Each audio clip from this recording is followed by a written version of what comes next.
Hello puppets, it's MunchingOrange here, and today in Pokemon Black and White, we are going to be continuing exploring the desert resort, and hopefully we'll be getting into the Relic Castle and exploring a bit of that. And today, I'm doing a bit of a something accent. I don't know what accent this is. I think I'm trying to go for British, but I really cannot do a British accent very well, so now I just started not saying my R's, you know, because I don't know. But now it's kind of leaning towards more of an Irish accent. I don't know why I'm doing this, but whatever accent you might think this is, leave it in the comments below. Arg! Now I'm a pirate. Haha. Now take a look at this Dwebble. Now back at me. Now back at this Dwebble. Now back at me. This Dwebble is now diamonds. It's amazing what you can do with Old Spice. This has been a paid message by Old Spice. Thank you. Anyway, we're back in Black and White. Yeah, I don't know what was up with that, but like I said in my video yesterday, I believe, you know, keep changing it up. I mean, that's, I don't know. I guess I'll try doing a different intro every time rather than just "What's up, everyone?" Even though that has kind of become one of my taglines, I guess, or you know what people register me with or something like that. Like take for instance Mr. Cnanners. Everyone knows him because he always goes, "Oh, hello everyone, my name is Cnanners," and that's what pretty much everyone knows him by. Take any other person that does that kind of videos, like Tabe. If you, I don't know, I'm just using Machinima people, but Tabe is very widely recognized for his titty face. I don't know, but that's just two people right there. There are many other people. Alright, here's another famous example. Hello everybody, it's Chugga Conroy. I did that terribly. That wasn't even the right one. I'm sorry, I haven't watched him in a while. I'm not really a big fan of Okami, just the game. I still like Chugga Conroy though, but wow, that wasn't even the right words, was it? It's hey everybody, it's Chugga Conroy. Excuse me.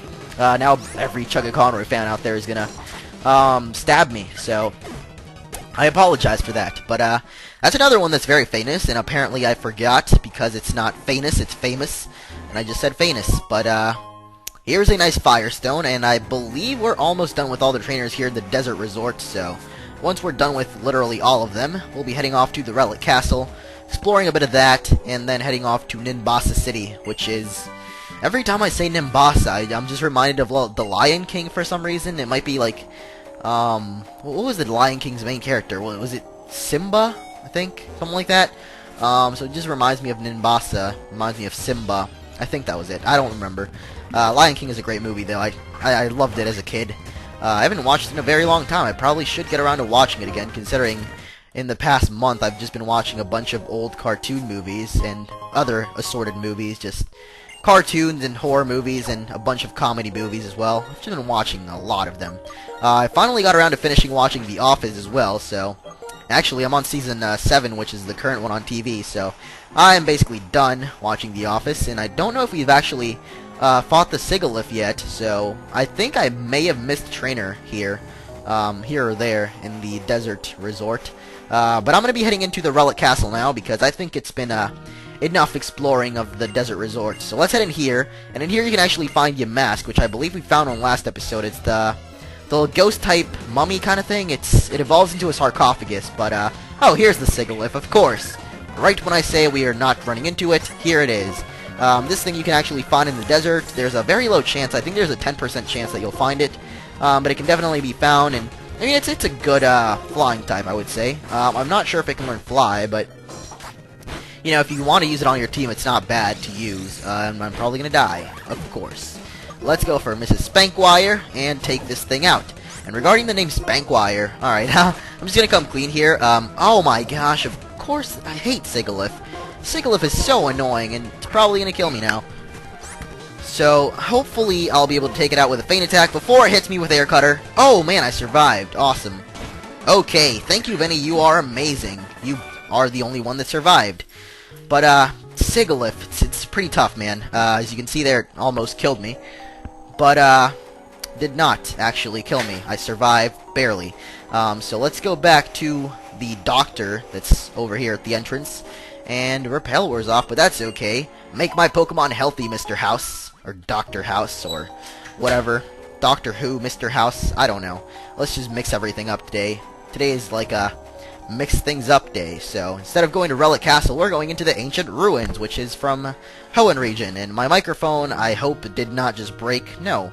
Thankfully, Camtasia has that little thing that shows you if your microphone's still working. Anyway, we've wasted enough time. Let's finally get this done. Spray another repel here.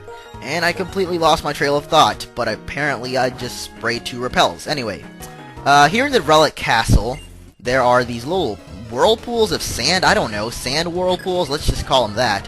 And you can walk across them. However, if you run, you will immediately go down. This is something that I actually did not figure out for a while. When I played it back in my real game, I remember, you know, going through this place, and I just, like, it took me like a half hour to figure out how to actually get past the little whirlpools of sand.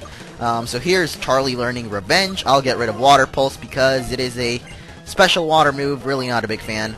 Probably gonna eventually run out of Razor Shells, but whatever. Let's fight this Muna now, and hopefully Fury Cutter will actually do something for once. I barely ever use Fury Cutter because it's bad. Look at that. I just, let's go for Vinny.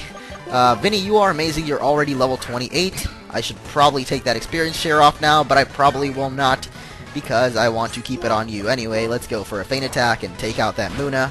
Hooray! You are amazing, Vinny. Just the way you are. Because Vinny's amazing. Yeah, you can't run on them, but I guess I'll just... Let me see, I think this guy doesn't battle you, and this guy doesn't battle you either. So, basically, you can... Oh, no! Dang it! Oh my gosh! Alright, whatever.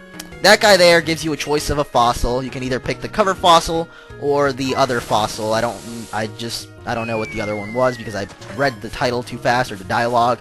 But anyway, the cover fossil will get you Tituga, which is a rock and water type fossil, and it's like a turtle kind of thing. And the other fossil will get you a rock and flying type, which is kind of like a new Aerodactyl, but it's not as good, honestly. But whichever one you may want, make sure to pick the right one, because like I said, I just picked the wrong one. I didn't actually plan on using Archeops on my team, but either way, I just wanted an Archeops. Anyway, that was just a random outburst of energy from me there. Or just like me yelling for no reason. Anyway, that was it for the Relic Castle. We can't do anything else until a later time. All I wanted was pretty much the fossil, and of course I failed. But anyway, let's head out of here and finally head on to Nimbasa City after about an episode and 8 minutes right now.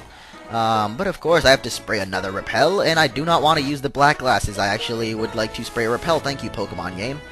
Let's head out to Nimbasa City. Like I said, if you keep going straight on in Route 4, you will head on to Nimbasa, and if you take the left like I did, it will take you to the Desert Resort. So here is going back to the right, and then heading straight up under the bridge once again, and there's another trainer. I believe this is the last trainer, actually, that we'll be fighting before heading off to Nimbasa City, and his name is Jerome. That is a cool name, Mr. Jerome. I don't know. Anyway, he has a P-Dove, and I will be able to take this thing out with a Razor Shell to the face, except I am asleep. So I can't do what I want to do, because you're not letting me. It's like Charlie Sheen, man. You gotta let him do what he wants. You can't just take away my privileges like that, man. Stop being asleep and wake up. And hit him in the face with a Razor Shell. And take him out. And that was it for Backpacker Jerome. I thought he would have, more to... I don't know. He would have more Pokemon, basically. Anyway, heading on to Nimbasa City. Right here is going to be... Wow, what is that? Right here is going to be Mr. Chiren and Professor Juniper. Let's see what they have to say. Elisa is the gym leader of Nimbasa City. She uses electric types, and Mrs. Professor... God dang it. Juniper will be giving us some Ultra Balls, finally, which would actually help out in catching Victini. So this would actually... If you guys haven't caught your Victini yet, but you've got the event, it would be a pretty good time to go back and get him now that you've got some Ultra Balls. And I believe now you can actually... after you defeat the 4th gym, you can buy them in the Pokemart. So, yeah, probably after beating the 4th gym would be a pretty good time to, you know, get Victini if you haven't done so already. Anyway, now that we've got the fossil, actually, probably next episode, I'll be making a trip back to Nacrene City, which was where the 2nd gym was, and that is where we can revive fossils. So, I'll be showing that off next time. However, once we head into Nimbasa City, we've got a small or short Team Plasma event. Small is like for size. This is just like length, so I guess it's short. But anyway, we get to fight two team plasma grunts. There are just so many evil teams now that I just get them all confused. I mean, there's Team Rocket, Team Galactic, Team Magma and Aqua, and now Team Plasma, so I don't know. Out of all of them, honestly, Team Rocket's forever going to be my favorite. I mean, they're just amazing, and mainly it's the anime's fault for just making Jesse and James so awesome. And honestly, in Black and White, they're kind of disappointing. I mean, I know they're all badass and stuff and all serious business, and apparently you only get to fight one of them because the other one is a little pussy and he doesn't want to fight us, but he's just going to run off to the amusement park, and we get the bike out of this. Now, the bike in this game, I'm probably not going to be using it, to be honest. It just goes way too fast for me. I don't like the bike that much, but here's Bianca. Woohoo! Oh man, the professor told me about Nimbasa City, big stadium, small court, and the battle subway. She's going to the Pokemon musical, and we actually have to meet up with her there. However, there are a few things that are to be done in Nimbasa City before doing that. This right here is the battle subway. If we head on in here, this girl will come out and give us a little tutorial, I guess. I don't know. Or rather, not a tutorial, just an introduction to the battle subway, and there's a glitch, oh man. But she will give us the versus recorder, which allows you to record battles over Wi-Fi, and I believe also in the battle subway, which I think is also linked to Wi-Fi actually. But let's head on in there. I'm not going to be showing off any of the battles there because you don't even get experience, but this is the battle subway, and it has pretty awesome graphics. You can go round and round, you spin me right around, baby, right around, like a subway, baby, right around, round, round. And that's all there is to it. I just like the effect of going round and round. There's really, you can have battles in there, and I don't know how it works. I've honestly never done it, but if you guys want to try it out, you can do that. Talk to the guy there. This building here is actually the battle test facility, something like that. And you can't enter them yet, so it doesn't really matter. I honestly haven't been in that building either, but this is the Battle Institute. It's another training kind of thing. You don't get experience, but you get to learn about battling skills and everything like that. And in one of these buildings, you can actually get strength. I really don't remember which building it is, sorry, but I'll find it eventually. And I know it was the first floor, so that just automatically scratches off this building. But you can get a sunstone in here, and that's pretty awesome. And now that I think about it again, I don't remember exactly if you get strength or just this sunstone. But there's a sunstone. You can use it to evolve some Pokemon, like I believe... never mind, I don't actually remember. But there are some Pokemon to be evolved with that, and if you need your Sunstone, you can get it there. Over here, I believe this kid will give us strength. Yup! Hooray! I actually predicted something correctly for once. Or not predicted, but remembered something. That is awesome. That is awesome that my Pokemon knowledge skills are finally coming in handy. I'm actually trying to learn a lot more about this game than other Pokemon games. I know a lot of the other ones. When I end up doing the speed runs, I'm just terrible at them because I always forget where to go and anything, or just find something. And anyway, this lady gives you a Soothe Bell if the lead Pokemon in your party is happy enough or something like that. But let's head out of here, and that is all there is to these buildings and exploring Nimbasa City. And now we can head on to the Pokemon Musical, which is really I'm not a big fan of. All these domes here, this is the big stadium. You can find baseball, soccer, and something else, and here's tennis and basketball. Oh, football in here too. Basically, there's going to be trainers in there for you to fight. I'll probably cover both of those in one episode, like a special or something.